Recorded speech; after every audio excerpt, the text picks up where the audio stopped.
اعوذ باللہ من الشیطان الرجیم بسم اللہ الرحمن الرحیم رب زدنی علما رب زدنی علما۔ سورہ انفال پارہ نمبر 9۔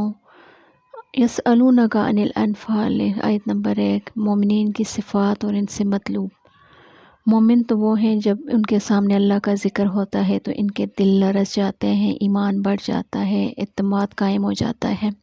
الذین یقیمون الصلاۃ مما رزقناہم ینفقون، وہ نماز پڑھتے ہیں اور اپنا مال اللہ کی راہ میں خرچ کرتے ہیں۔ اولئک ھم المؤمنون حقا، ایسے ہی لوگ حقیقی مومن ہیں۔ لہم درجات عند ربہم ومغفرات ورزق کریم، ان کے لیے رب کے پاس بڑے درجے ہیں، قصوروں سے درگزر ہے اور بہترین رزق ہے۔ لیکن کچھ مطلوب بھی ہے، وہ کیا ہے؟ فاتقوا اللہ، پس تم اپنے رب سے ڈرو۔ وَأَصْلِحُوا ذَاتَ بَيْنِكُمْ وَأَطِیعُوا اللَّهَ وَأَطِیعُوا الرَّسُولَ، آپس کے تعلقات درست کرو اور اللہ کی اطاعت کرو اور رسول کی اطاعت کرو، ان کنتم مومنین، اگر تم سچے مومن ہو۔ آیت نمبر 19 تا 42۔ اللہ کی اطاعت میں ہی رسول کی اطاعت ہے۔ یا ایھا الذین آمنوا اطیعوا اللہ واطیعوا الرسول، اے لوگو جو ایمان لائے ہو، اللہ کی اطاعت کرو اور رسول کی اطاعت کرو، یعنی اللہ کے رسول جو حکم دے اس سے سرتابی نہ کرو، اللہ اور رسول کی پکار پر لبیک کہو۔ اگلی آیت، آیت نمبر 72 اور 75 جہاد فی سبیل اللہ کے بارے میں ہے۔ ان الذین آمنوا وہاجروا وجاہدوا باموالہم وانفسہم فی سبیل اللہ لہم مغفرۃ ورزق کریم، جو لوگ ایمان لائے، ہجرت کی اور اللہ کی راہ میں اپنا مال اور جان لگایا، ان کے لیے مغفرت اور بہترین رزق ہے، یعنی جنہوں نے اللہ کی راہ میں گھر بار چھوڑے، جد و جہد کی، ان کی خطاؤں سے درگزر کیا جائے گا۔ سورہ توبہ آیت نمبر 33 سے 37 تک۔ دین حق کی حقیقت، غلبہ اور بعثت رسول کی اغراض۔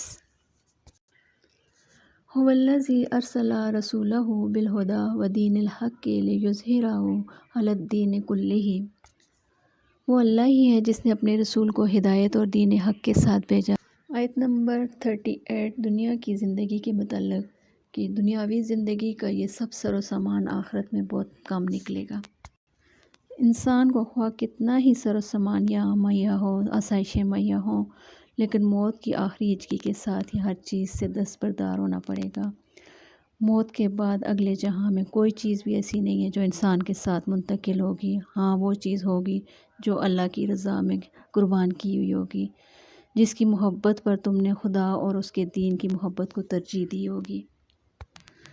آیت نمبر 51۔ ہمیں ہرگز بھلائی یا برائی نہیں پہنچتی مگر جو اللہ چاہے۔ اس آیت میں اللہ پر توکل اور بھروسے پر زور دیا گیا ہے۔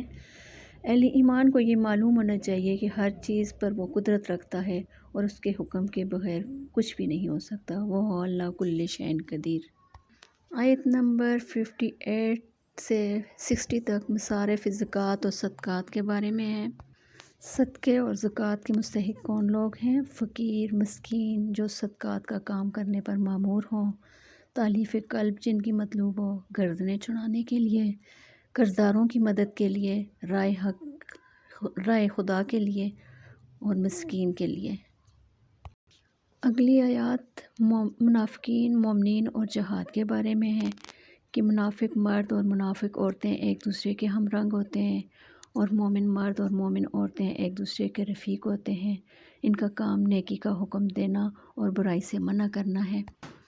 مومنوں سے اللہ نے ان کے جان و مال جنت کے بدلے خرید لیے ہیں۔ وہ اللہ کی راہ میں جہاد کرنے والے ہوتے ہیں، لڑتے ہیں، مرتے ہیں، مارتے ہیں، رجوع اللہ کی طرف ہوتے ہیں، یعنی اللہ کی طرف رجوع کرنے والے ہوتے ہیں اور اللہ تعالیٰ انہیں معاف فرماتے ہیں۔